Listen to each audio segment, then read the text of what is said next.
Oh, ho, ho, ho, ho.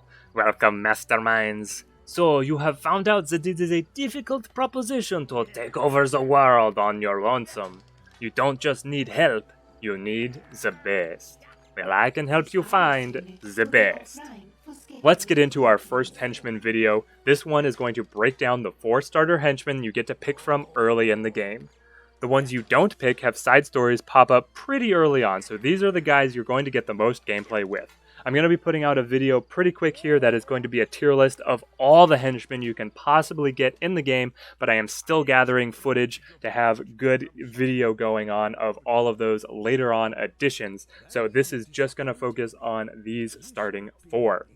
Now, henchmen are super minions who bring unique abilities to the table. They restore stats in the inner sanctum similar to your evil genius, and they cannot be defeated by agents, though they can get knocked out of commission. Their purpose is to handle agents either through subterfuge or violence. Speaking of violence, Jubei is back from the first game, and all he's missing from being Mr. Splinter is a rat tail and a moral compass. He is entirely focused on combat. His first ability, Flow, ramps up his damage with each strike, and his second ability, Windwalk, immediately teleports Jubei to any location at the cost of morale. Now, without his abilities, Jubei is only an average fighter. His stat line is middling, and he only has a melee attack, but he can still definitely hold his own. When you add in his abilities, then Jubei counts as an entire security force on his own. And while the frustrating thing about your security forces is their response delay and that they engage piecemeal, Jubei can engage exactly where you want him and when you need him. Behind door number 2 is I.R.I.S, your proprietary Jarvis. Now, this pink bombshell is made from literally reclaimed bombs. Her hobbies include brainwashing agents, tapping into your security system, and dreaming of electric sheep. Watch yourself around this one, fellas. I.R.I.S's first ability, Reroute Power, shields and heals her at the cost of morale, making her very durable in a fight. Her second ability, Security Network Link, turns her into a mobile super security camera, expending her smarts. Her sensor radius is enormous, but it does depend on line of sight, so you need to be careful where you place her when you trigger this to be able to catch those pesky infiltrating agents and bring your security team to bear. Looking beyond her abilities, she has a decent stat line and a natural range attack, which makes her very useful in a fight, and then bringing in her abilities, they synergize to make her the antivirus program of your base, sniffing out and eliminating infiltrating agents. Eli Barracuda Jr., named after a wildly popular henchman in the first game, is next, and he has picked up right where his father left off. His first ability, Silver Tongue, can subtly talk agents out of their mission against you. It devastates Agent Resolve and actually regenerates Eli's morale at the same time. His second ability, Silver Revolver, gives him a lethal range attack for a short duration or 6 shots, whichever comes first. Note he will still use the damage buff from firing his gun in melee combat as well. Beyond his abilities, he has a decent stat line and will lay into agents with his fists if he has to. Janet Bombe is last on our list. She is the final starter henchman that you can choose, and she is the only henchman who applied for the job. She brings a very unique skill set. Her first ability, Remote Detonation, locks agents in place for a short animation and then damages them based on what weapons they use. This is treated by the agents like trap damage, and it doesn't increase their suspicion or aggro them to fight. Her second ability, Scramble Evidence, will destroy any evidence agents have gathered, lowering their suspicion. And as far as I am aware, this is the only way you can lower agent suspicion. Outside of her abilities, Janet has high smarts and morale, but low vitality. She also only has a melee attack and doesn't have high damage. So while better than a worker minion in a fight, she is not very capable. Her abilities really tailor her to messing with agents outside of combat. Coming into the tier list portion of this video, we are going to stay on Janet Bombe. She is coming in last for me, and can I rant about Janet Bombe for just a little bit? She has no cohesion in her personality. She has her starting quest labeled as your biggest fan, but she never does any fangirling over you or what you're doing. And then she has bomb as a pun in her name, but she doesn't do anything explosive with her abilities or her attacks.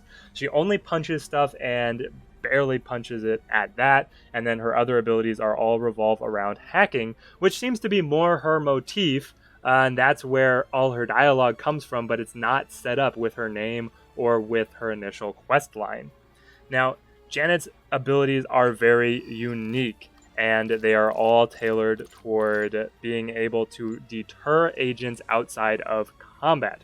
I will give her Scramble Evidence as a very high utility ability, and it has a super low cooldown, which means you can use it on multiple agents within the same group.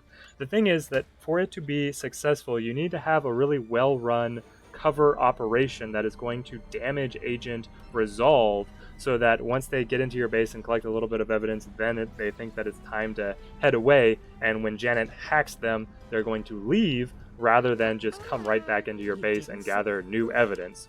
The problem with this is that when you're at a state in the game where you can have a really vibrant cover operation like that, you're probably turning agents away before they even get back into your lair to gather any evidence at all, or you have a security force that just kills them if they do find any incriminating evidence. So this ability is just teetering on the edge of being useful. I have not gotten a build where it seems super useful to me. I would rather just divert my efforts in a different direction. It's very micro intensive, and I prefer to have things either just run on their own or resolve very quickly in a fight. Her first ability, Remote Detonation, is cute. It's like a trap, and it's probably one of the most hilarious animations to have the agents hurt themselves with their own weapons, but it just doesn't do enough damage to really be useful, and its cooldown is long enough that you can't get it off very quickly. Again, it's cute and it's funny to watch, but that seems to be all it has going for it. And between the combination of this and the fact that she is really weak in a straight-up fight, it's bringing Janet down to the bottom of this list. Next, we're going to be looking at I.R.I.S. Now, even though she is coming here on the bottom half of the list, I think I.R.I.S is still great. Having the range attack and then her ability reroute power to shield and heal her at the same time, it means that she can just outlast enemies if you get into a really extended fight, or if she is first on the scene and is getting mobbed, you can use reroute power to make sure she lasts until help arrives. Things start to get a little bit tangled with security network link because I haven't found a really great use for this. If this worked without regarding line of sight, it would be amazing because it has a really large radius, but if you're going to have her within line of sight of the agents anyway to be able to trigger security network link, then she's going to look through their disguises anyway, and if you have a good security camera network, it's going to notify the guards again anyway, meaning that security network link just becomes a little bit redundant.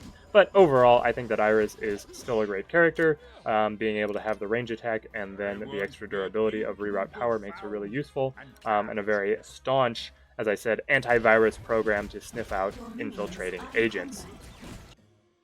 Climbing the ranks, next is Jubei.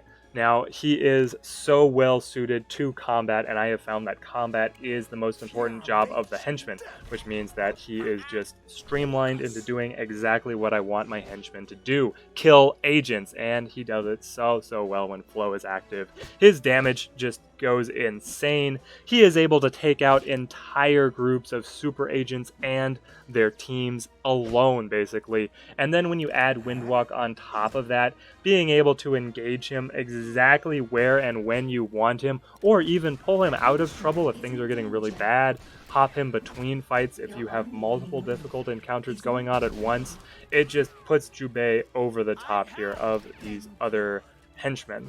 Unfortunately, it doesn't put him over the top of our final entry on the list, what I think is the best starter henchman, Eli Barracuda Jr. What can this man not do? He is the Swiss Army knife of the henchmen that you can pick up at this point. If there is any situation you find, Eli has a way to help you out.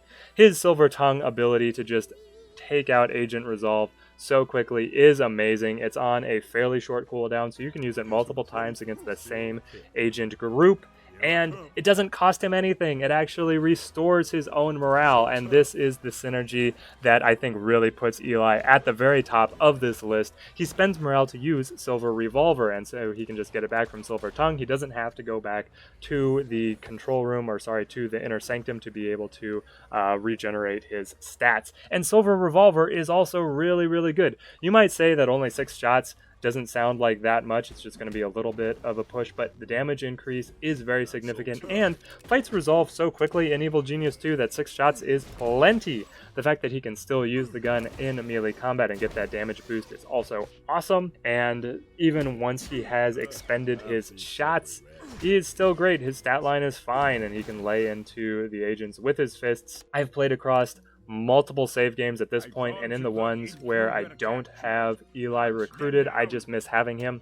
In the ones where I do have Eli recruited, then whenever I see a problem arising, he is the first henchman that I click on when I'm opening that little henchman window to see how Eli can get me out of this sticky situation.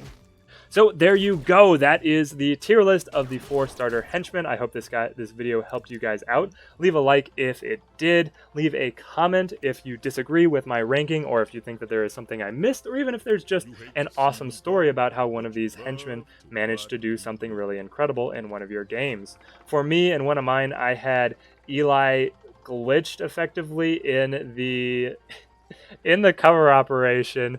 His AI was set. It was torn between walking back into the base where I had told him to go and having a conversation with this cute female agent, and they just kept on dancing around each other in the cover operation for like 5 minutes. He would run to one location, then she would walk over, and they would kind of not talk to each other, and then she would start walking another direction.